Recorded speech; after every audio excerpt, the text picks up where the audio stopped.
अच्छा, क्या हम मेटल खा सकते हैं क्या? कोई सेंस है इस बात की? मेटल हम या फिर हम कोई भी चीज क्यों खाते हैं?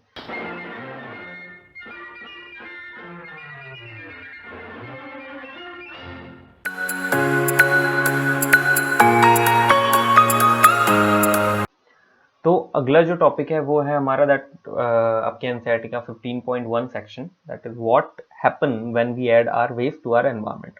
अर्थात मतलब क्या होगा जब हम अपना जो वेस्ट होता है, या क्या होता है जब हम अपना वेस्ट जो होता है वो हम अपने एनवायरनमेंट में डालना स्टार्ट करते हैं। तो स्टार्ट करते हैं।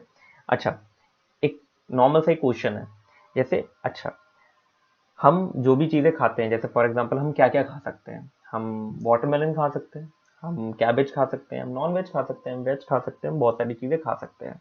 तो ये सारी चीज़ें हैं, ये सारी चीज़ें हम खा सकते हैं, बहुत सिंपल है। अच्छा, क्या हम मेटल खा सकते हैं क्या? कोई सेंस है इस बात की? मेटल नहीं। क्या मैं लकड़ी खा सकता हूँ? नहीं। बट द क्वेश्चन इज क्यों मैं लोहा या फिर लकड़ी क्यों नहीं खा सकता? Why I can't eat metal और वुड? तो थोड़ा सा क्वेश्चन है, एक बार आराम से सोचिए। देखिए, इसका जो आंसर है वो बहुत सिंपल है। देखिए, अच्छा हम कोई भी चीज़ क्यों खा पाते हैं, हम या फिर हम कोई भी चीज़ क्यों खाते हैं?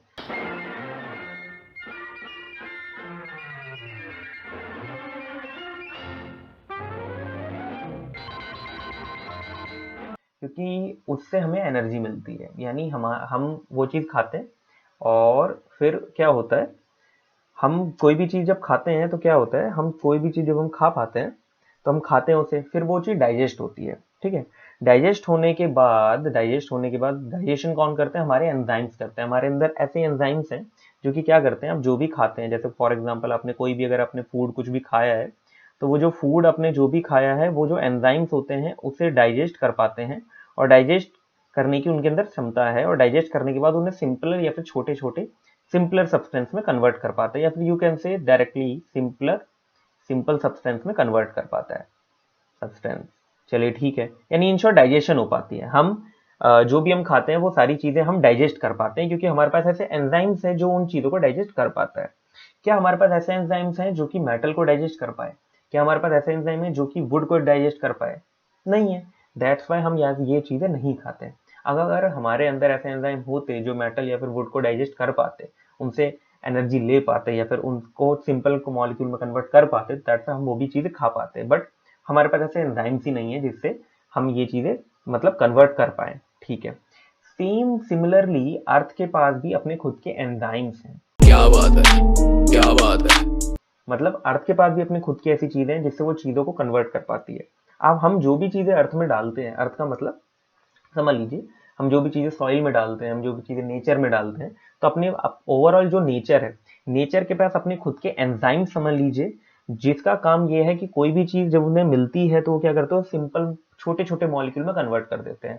यानी हर वो चीज जो उन्हें मिलती है, जैसे फॉर एग्जाम्पल आपने कोई भी चीज, आपने कागज फेंका, फिर आपने कागज मान लीजिए मिट्टी के अंदर, अभी हम एग्जाम्पल लेते हैं, मान लीजिए मिट्टी के अंदर अपने कागज दबाया, तो क्या होता है, वो कागज आपको 1 महीने बाद वहां नहीं मिलेगा, या फिर 2-3 महीने बाद वहां नहीं मिलेगा। आपने सब्जी के छिलके डाले तो आपको शायद 15 या 20 दिन बाद वहां पर नहीं मिले।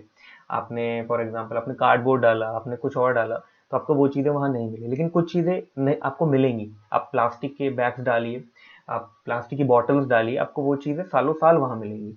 तो इसका मतलब क्या होता है, क्योंकि अर्थ के पास अपने खुद के ऐसे एंजाइम्स हैं, अपने ऐसे ऑर्गेनिजम्स हैं जिनका काम होता है, वो क्या करते हैं, आप जो भी इसके अंदर डालते हैं, कोई भी अगर आपने सब्सटेंस डाला, कोई भी अगर आपने ऑब्जेक्ट इनके अंदर डाला, इनको दिया, तो वो क्या करते हैं, इस ऑब्जेक्ट को एक यू कैन से सिंपल मॉलिक्यूल्स में तोड़ देते हैं, छोटे छोटे मॉलिक्यूल में, सिंपल मॉलिक्यूल्स में तोड़ देते हैं।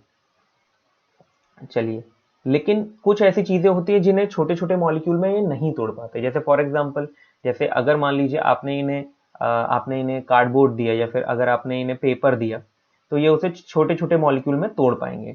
लेकिन अगर आपने इन्हें प्लास्टिक दी, तो ये छोटे छोटे मॉलिक्यूल में नहीं तोड़ पाएंगे। तो यानी इन जैसे हमारे अंदर एंजाइम्स हैं, वैसे नेचर के जो एंजाइम्स है जिन्हें हम सैप्रोफाइट्स बोलते हैं, ठीक है, सेप्रोफाइट से आगे अभी हम आगे पढ़ेंगे। नेचर के जो एंजाइम है जिन्हें हम सेप्रोफाइट्स बोलते हैं, उनके बस में नहीं होता कि प्लास्टिक जैसी चीजों को कन्वर्ट कर पाए छोटे छोटे मॉलिक्यूल में, एंड यहीं से दिक्कतें स्टार्ट होती हैं। क्या होता है, नेचर के लिए हर वो चीज वेस्ट है जिसे वो सिंपल मॉलिक्यूल में कन्वर्ट नहीं कर पा रहा। हमारे लिए शायद प्लास्टिक काम की हो, बट नेचर के लिए प्लास्टिक काम की नहीं है क्योंकि वो उसे सिंपल मॉलिक्यूल में कन्वर्ट नहीं कर पा रहा। चलिए अब इसी बात को थोड़ा और आगे बढ़ाएंगे। तो इसी सर्कमस्टेंस के आधार पे हमने सारे ऑब्जेक्ट्स को, सारी चीजों को दो कैटेगरीज में डिवाइड किया है कि सैप्रोफाइट किनको कन्वर्ट कर पाते हैं और किनको कन्वर्ट नहीं कर पाते। On the basis of this we have you can say हमने इन दोनों को क्लासिफाई किया है दो कैटेगरीज में।